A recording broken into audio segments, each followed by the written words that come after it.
여러분 안녕하십니까? 포항 MBC 뉴스데스크입니다. 젊은 스타 지휘자 차웅이 제6대 포항시립 교향악단 상임 지휘자로 취임해 내일 포항에서 첫 공연을 펼칩니다. 차웅 지휘자는 바다를 끼고 있는 도시의 교향악단을 지휘하게 된 만큼 뜨겁고 열정적인 음악을 선사하겠다고 밝혔습니다. 이규설 기자가 전해드립니다. 금건악기의 웅장한 선율이 장엄하게 흘러나옵니다. 현악기가 이어받으며 조화로운 화음이 펼쳐집니다. 취임 공연의 첫 페이지는 바그너의 타노이저 서곡이 열게 됩니다. 이어 라이네케의 플루트 협주곡, 베토벤 최고의 걸작이자 영웅으로 잘 알려진 교향곡 3번이 피날레를 장식하게 됩니다. 영웅을 마지막 곡으로 정한 데는 그만한 이유가 있습니다. 그리고 이제 그 이상적이고 지속 가능한 그런 리더의 상은 이제 민중의 삶을 이해할 수 있는, 그리고 결국 그 주인은 그 오케스트라의 단원이라는 거를 제가 꼭 처음에 취임 연주 때 초심을 잃지 않기 위해서 전달하고 싶은 그런 마음 때문에 제가 이 작품을 선정하게 되었습니다. 아스트로 토스카니니 국제 지휘 콩쿠르에서 한국인 최초 우승 경력을 가진 스타 지휘자 차웅은 포항시향에 열정적인 바다색을 입히고 싶다는 포부를 밝혔습니다. 바다를 끼고 있는 그런 도시는 이제 저희가 흔히 아는 나폴리 민요 이런 것처럼 굉장히 그 뜨겁고 열정적이고 감정에 있어서 굉장히 그 감정 표현이 적극적이죠. 그래서 이런 부분이 이제 음악적으로도 잘 드러났으면 하는 바람이고. 차웅 제6대 예술감독 취임 연주회는 내일 저녁 7시 반 포항문화예술회관 대공연장에서 열립니다. 천재 지휘자로 평가받고 있는 차웅이 어떤 곡 해석을 통해서 시민들에게 감동을 선사할지 그의 첫 무대가 기다려지고 있습니다. MBC 뉴스 이규설입니다. 포항지방해양수산청은 울릉 도동항 저반시설 확장 공사를 마치고 여객선 운항에 들어간다고 밝혔습니다. 기존 도동항 여객부두는 여객선 두 척이 동시에 접안하기 어려워 지난 2022년부터 79억 원을 들여 117m인 여객부두를 30m 늘렸습니다. 이에 따라 지난해 7월 포항 항로에 취항한 쾌속 여객선 엘도라도 익스프레소는 그동안 임시로 사용해온 사동항 대신 오는 29일부터 도동항을 이용하게 됩니다. 동국대 YG 캠퍼스 류완하 총장이 공식 취임했습니다. 글로컬 대학 선정에 집중하고 지역 거점 대학의 역할을 선도하겠다는 포부를 밝혔는데요. 의대 정원 확대와 관련해 지역 의료 혜택이 커질 수 있다며 인프라 구축에 나선다고 말했습니다. 임재국 기자가 보도합니다. 1978년 개교한 동국대 YG 캠퍼스. 지난 45년 동안 6만 7천 명의 졸업생을 배출한 지역 유일의 종합대학입니다. 동국대 YG 캠퍼스는 신임 류완하 총장 취임식을 열었습니다. 동국대 출신으로 처음으로 총장을 맡았고 임기는 오는 2028년까지 4년간입니다. 류 총장은 대학과 지역의 동반 성장을 추진하는 글로컬 대학 선정 추진을 역점 과제로 제시했습니다. 지역과 연합해서 어떻게 지역이 원하는 인재를 육성해서 필요한 곳으로 이렇게 인재를 배출하는가, 이제 이런 것들이 글로컬 상공이 가지는 아마 사업 목적이 아닌가 이런 생각을 합니다. 류 총장은 변화와 혁신을 통해 지역 거점 대학의 역할을 선도적으로 수행하겠다고 말했습니다. 탈캠퍼스라는 그 단어 자체가 대학에만 안주하지 않고 사회와 연계해서 실용성이 확보된 그런 학제를 운영하겠다라는 거고 지역의 수요를 받아들이겠다라는 의미입니다. 류 총장은 최근 의대 정원이 120명으로 확대된 것에 대해 긍정적으로 판단하고 지역 의료 혜택이 커질 수 있도록 후속 조치에 나서기로 했습니다. 굉장히 좀 의료 혜택을 확장시킬 수 있는 그런 어떤 밑작업이 아닌가.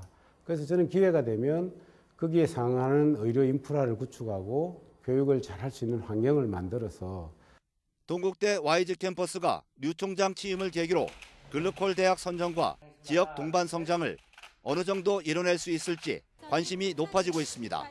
MBC 뉴스 임재국입니다. 경상북도가 울진 원자력 수소 국가산단의 예비 타당성 조사 면제 추진의 후속 조치로 오늘 서울역 대회실에서 국토부 LH 기업 대표와 업무 협약을 체결했습니다. 또 또 경주 소형 모듈 원자로 안동 바이오생명 국가산단은 추진의 속도를 내기 위해 예타 조사 신청과 기본 협약을 준비하고 있습니다. 예타 면제가 통과하면 보통 7개월 걸리는 조사 기간이 필요 없어 올해 안에 국토부 산업단지 계획이 승인되고 내년 말 착공에 문제가 없을 것으로 예상됩니다. 한동훈 국민의힘 비상대책위원장, 박근혜 전 대통령 탄핵 당시 국정농단 사태 수사를 직접 맡았었는데요. 악연으로 얽힌 두 사람이 총선을 앞두고 만났습니다. 선거가 다가오는 가운데 당 지지세가 떨어지자 보수층 결집을 노린 것으로 보입니다. 권윤수 기자가 보도합니다. 한동훈 국민의힘 비상대책위원장이 대구 달성군에 있는 박근혜 전 대통령 사저를 찾았습니다. 후보 등록 첫날 서문시장을 찾은 지 닷새 만에 대구 방문입니다. 비공개 만남에는 윤재욱 원내대표와 유영하 변호사 등이 함께했습니다. 30분 만에 사저에서 나온 한 위원장은 자세한 내용은 언급하지 않은 채 박 전 대통령이 살아온 이야기와 따뜻한 말을 많이 해줬다고 밝혔습니다. 제가 대구 방문할 때 대통령 뵙기로 했었는데 일정이 맞지 않아서 그때 약속했던 날을 잡아서 오늘 뵙게 된 겁니다.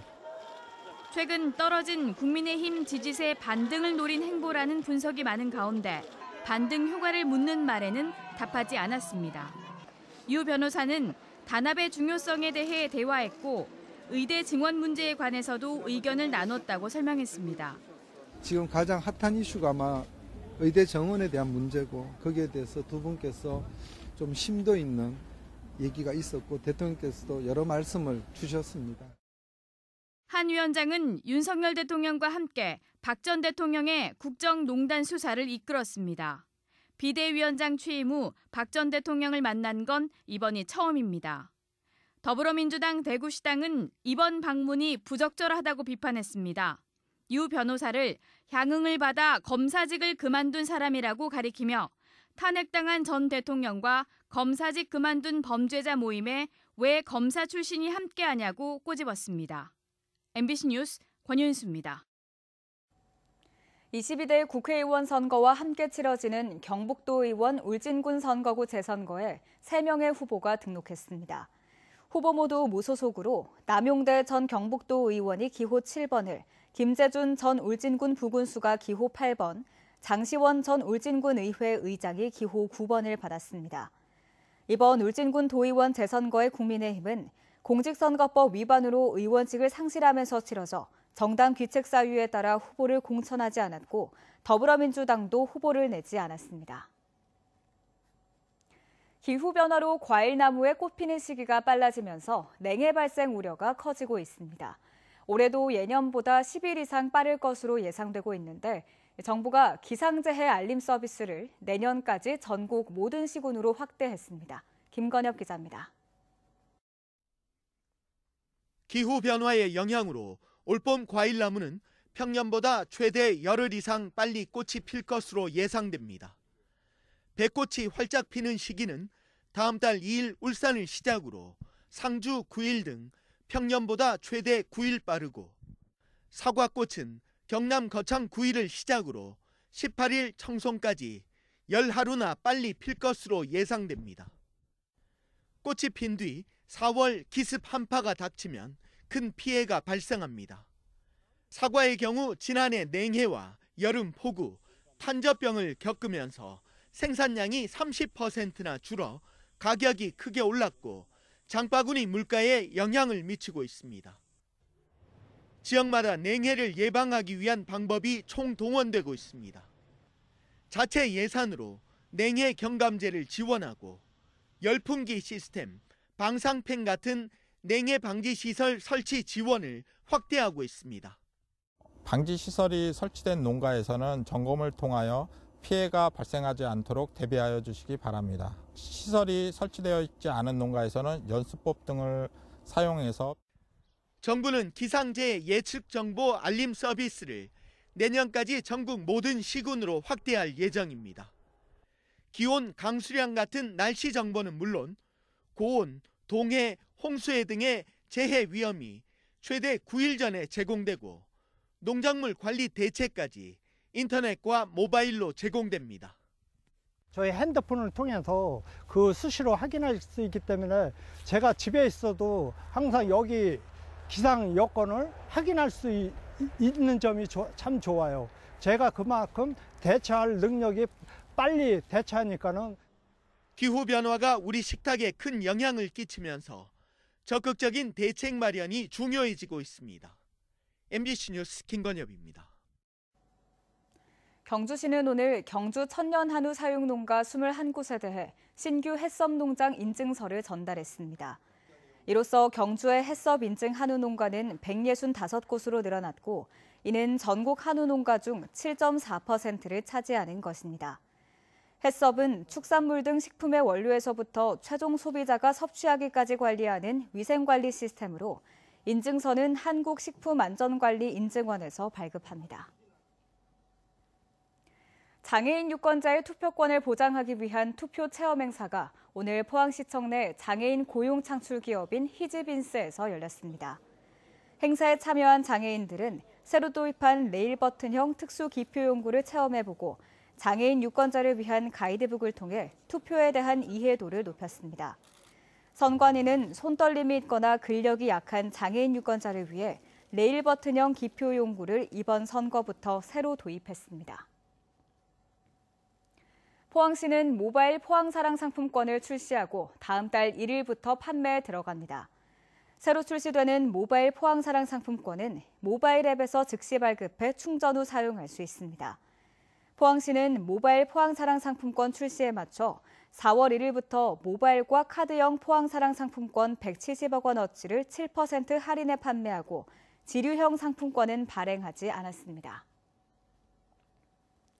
포항해양경찰서는 이번 주부터 다음 달 4일까지 연안해역의 안전사고 예방에 나설 안전지킴이를 모집합니다.